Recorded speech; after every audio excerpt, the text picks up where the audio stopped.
Ya, Hari Anak Nasional diperingati tiap 23 Juli. Seperti tahun lalu, peringatan Hari Anak Nasional tahun ini masih diselimuti pandemi. Sebuah studi dari The Lancet menyebutkan 1,5 juta anak di seluruh dunia kehilangan anggota keluarga akibat pandemi.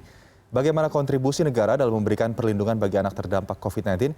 Untuk membahasnya, sudah bergabung bersama kami melalui sambungan Zoom. Yang pertama ada Deputi Perlindungan Khusus Anak Kementerian Pemberdayaan Perempuan dan Perlindungan Anak, ada Bapak Nahar. Selamat sore, Pak Nahar. Apa kabar? Baik, Mas Ardi. Baik, dan saya juga sapa Komisioner Komisi Perlindungan Anak atau KPAI, Ibu Retno Listiarti. Selamat sore, Ibu Retno, apa kabar? Selamat sore, Mas Aldi, kabar baik. Baik. Pak Nahar, selamat sore. Salam sehat selalu, semoga semua dalam keadaan sehat ya. Kita ke Pak Nahar terlebih dahulu. Pak Nahar, sebelumnya selamat Hari Anak Nasional, Pak. Di Hari Anak Nasional ini, pandemi tentunya masih menjadi sorotan. Apa kemudian yang menjadi sorotan khusus dari Kementerian PPPA ini di kali kedua Hari Anak Nasional di tengah pandemi terkait dengan pemenuhan hak anak-anak sekaligus juga perlindungan terhadap anak-anak? Iya, yang pertama adalah bahwa kita mengambil mau anak terlindungi Indonesia Maju. Satu. Kemudian hashtag yang kita ambil adalah anak peduli pandemi.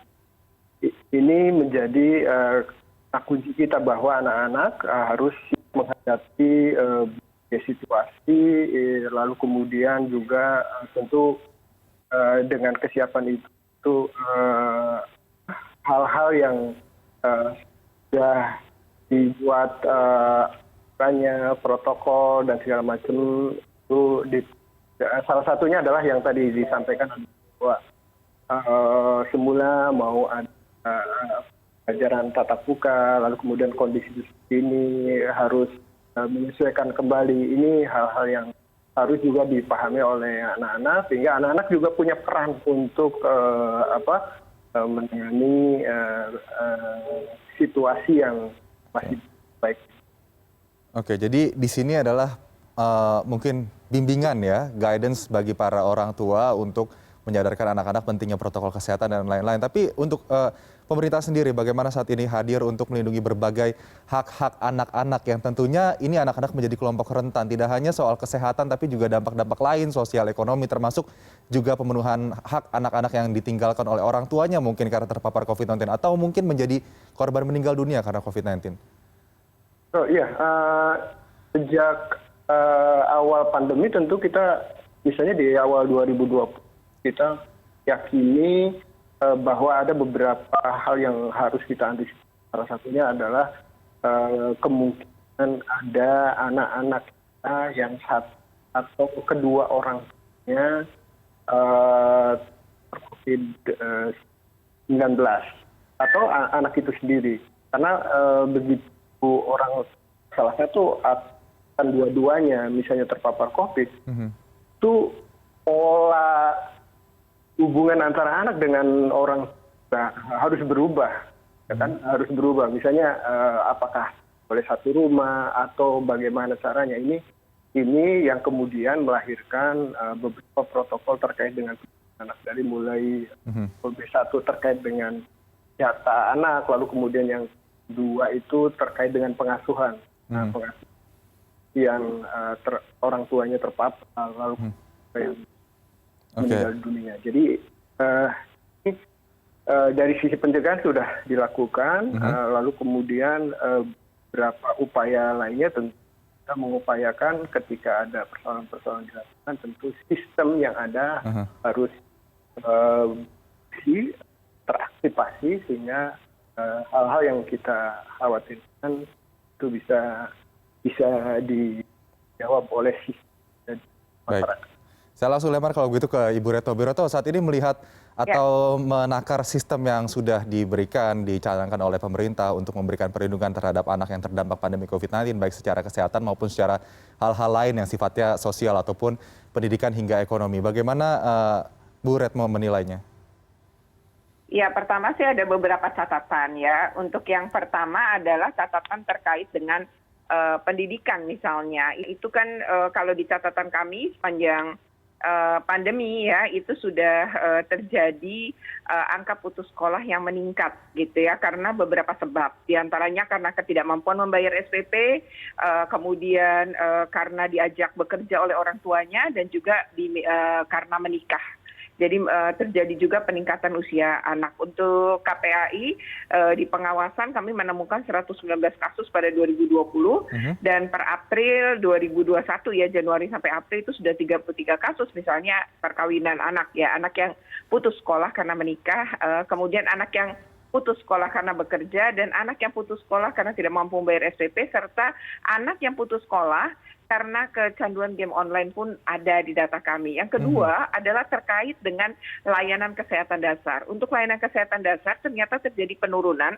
untuk pemberian imunisasi pun vaksin pada anak-anak usia balita ya. Mereka kan baru lahir sampai 1000 hari kehidupannya, itu kan ada beberapa vaksin, ada beberapa imunisasi dasar yang harus diterima. Nah, karena orang tua ini khawatir membawa anak mereka ke fasilitas kesehatan di wilayahnya, khawatir tertular COVID-19, maka milih untuk tidak memberikan. Padahal ini menurut kami justru sangat berbahaya. Jadi pemerintah ini harus menggiatkan kembali, sebenarnya menurut kami adalah posyandu, atau ya anak-anak ini memang bisa saja gitu ya, di posyandu itu kan lebih terukur ya, jumlah orangnya tidak terlalu banyak, misalnya di level RW gitu. Itu yang kami minta, karena kami khawatir kalau imunisasi dasar tidak diberikan, vaksin dasar tidak diberikan, ini akan muncul wabah baru seperti polio, campak yang sebenarnya sudah hilang kan, campak itu bisa muncul kembali. Kemudian yang terakhir, nah ini tadi yang ketiga adalah bagaimana anak-anak ini kehilangan salah satu orang tua, kehilangan kedua orang tua. Kami baru saja ya menerima informasi di Kalimantan, seorang anak usia kelas 3 SD, dia ibunya meninggal pada tanggal 19 Juli karena COVID, hamil 5 bulan, dan punya asma, kemudian sehari setelahnya ayahnya. Sementara dia di Kalimantan dan daerah asal orang tuanya adalah di Jawa Tengah. Jadi ini anak diperantau dan dia kehilangan kedua orang tuanya dalam hitungan hari. Nah, lalu ada beberapa kasus juga mana kehilangan orang tua, salah satu orang tua, tapi dia tulang punggung keluarga. Nah, ini yang perlu dipikirkan. Terus ada juga yang kehilangan ayah bunda, anaknya sudah kuliah yang nomor 1, tapi yang adiknya 2 masih SMP dan masih SMA. Nah, ini kan ketika kehilangan kedua orang tua, sementara mereka sendiri belum mampu secara ekonomi, nah ini perlu hadir negara. Itu catatan kami ya dalam rangka Hari Anak Nasional yang masuk ke 2 tahun ya di masa pandemi. Oke, Ibu Retno, terima kasih sudah memaparkan banyak sekali ya. Kita jadi mengetahui seberapa kompleks masalah yang dihadapi oleh anak-anak Indonesia akibat pandemi COVID-19 ini. Terutama mungkin mereka yang ada di bawah garis kemiskinan ya, dengan berbagai problematika yang ada karena himpitan ekonomi. Pak Nahar, silakan mungkin ingin menanggapi catatan-catatan dari KPAI. Iya, itu beberapa hal yang memang harus kita sama-sama perhatikan ya. Lalu kemudian juga tentu tidak hanya di masalah kesehatan, pendidikan, tetapi misalnya persoalan pengasuhan di rumah misalnya. Di rumah tentu bisa berubah ya situasinya, misalnya ketika dalam kondisi terpenuhi kebutuhan dasarnya mungkin aman gitu ya, tapi ketika kebutuhan dasarnya bermasalah, tentu ini akan berakibat juga pada bentuk-bentuk akan kekerasan dan segala macam. Ini akan terhubung juga dengan data-data yang masuk ke informasi online kami. Ya, angka kekerasan tetap tinggi dan ini menjadi perhatian semua. Lalu kemudian persoalan lain yang kita waspadai adalah tentang yang tadi, 2 hal yang menurut kami harus sama-sama kita perhatikan. Pertama, mari kan kalau terpapar COVID-19 itu kan ada 3T ya, testing, tracing, lalu kemudian nah di awal itu harusnya kita sama-sama mengawal tentang anak ini dengan keluarganya, atau misalnya keluarganya sudah terpapar juga gitu. Jadi artinya tinggal di rumah dengan keluarga yang terpapar atau tidak terpapar. Jadi dari situ nanti kita bisa menelusuri tentang pentingnya anak harus. Tadi Ibu Rektor sampaikan ketika kita menghadapi kasus-kasus seperti itu ada pengaduan, maka yang kita harapkan adalah bahwa itu akan terjawab oleh sistem yang ada, misalnya soal kebutuhan dasar yang perlu disupport, maka berbagai program bantuan yang ada bisa mensupport itu. Lalu kemudian kebutuhan-kebutuhan terkait dengan mensupport tentang kebutuhan pembelajaran, maka program itu bisa disupport juga.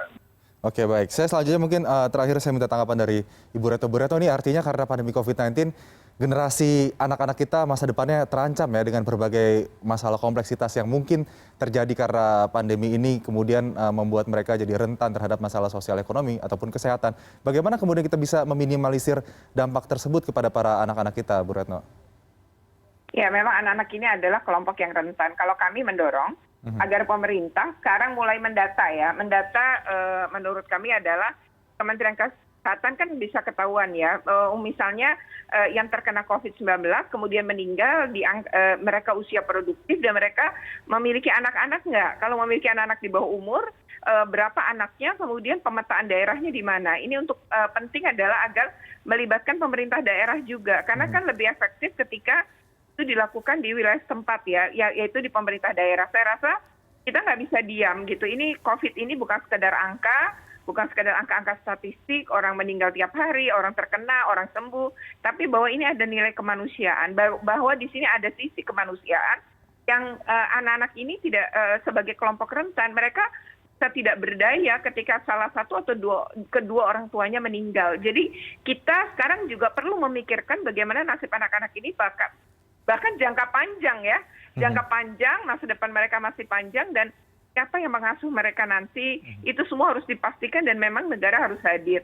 Karena di India seperti ini memunculkan, yaitu ketika diadopsi tanpa ada sistem hukum yang jelas dan tanpa pengawasan yang jelas dari negara, ternyata terjadi perdagangan manusia, perdagangan anak. Nah, kita tidak berharap ini terjadi di Indonesia tentunya, jadi negara harus hadir. Ini soal kemanusiaan, ini soal anak-anak kita, anak-anak Indonesia, dan kita semua harus peduli. Sekali lagi bukan karena angka, misalnya tadi jumlahnya 80.000, lalu separuhnya adalah angka produktif, bukan angka itu. Tapi ini adalah nasib ribuan anak-anak Indonesia. Dan karena ini Hari Anak Nasional, saya rasa ini momentum kita untuk mengetuk pintu semua pihak, mari kita peduli.